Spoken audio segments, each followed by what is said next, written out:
Have you ever heard the story of the magic apple tree? A young boy used to play near an apple tree in the garden. The tree was always generous, offering him its fruit, letting him climb its branches and rest in its shade. As he grew up, the boy left. Many years later, he returned, no longer the carefree boy, but a tired man, full of worries. The apple tree asked, "Why are you so sad?" He replied, "I have nothing." The tree said, "You can take my apples to sell for money, my branches to build a house, or my trunk to make a boat, as long as you're happy." He took everything and left. Finally, when he was old, he came back and the tree was nothing but a stump.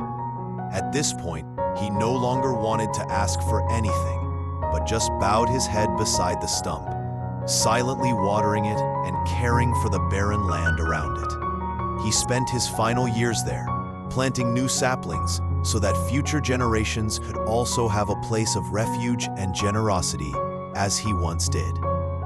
That story reminds us that gratitude isn't a grand gesture, but the daily nurturing of small, positive things, valuing and repaying what we've received. The power of gratitude can change the way we see life. In our modern, pressure-filled world, we often get lost in worries, complaining about what we don't have. We forget that even the simplest things, like a beautiful sunny day, a good cup of coffee, or a word of encouragement from a loved one, are precious gifts. When we focus on our shortcomings, negative energy takes over. But when we are grateful, our minds open up, allowing us to see the good all around us. This not only calms our souls, but also transforms our emotions, from anxiety to hope, from sadness to peace. As the philosopher Cicero once said, "Gratitude is not only the greatest of virtues, but the parent of all others." I'm reminded of Fifi, a graphic designer in London who went through a difficult period after her company went bankrupt. Fifi felt like a failure, lonely and useless. It wasn't until she started practicing gratitude every day that her life slowly began to change. Instead of complaining, she wrote down the things she was grateful for. Grateful for good health to find a new job. Grateful for friends who are always there for me.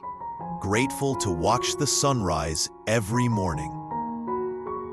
Gradually, Fifi felt better mentally, was motivated to seek out new opportunities, and eventually found a suitable job. Fifi's story confirms that gratitude is not just an emotion, but an inner strength that helps us overcome adversity. Just as the writer William Arthur Ward said, "A grateful heart turns what we have into enough and more." It can turn a denial into acceptance, chaos into order, confusion into clarity.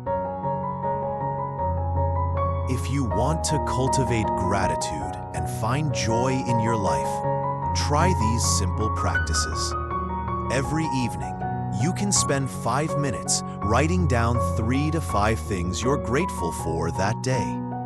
You can also practice gratitude meditation, taking a few quiet moments to breathe deeply and think about the good things in your life.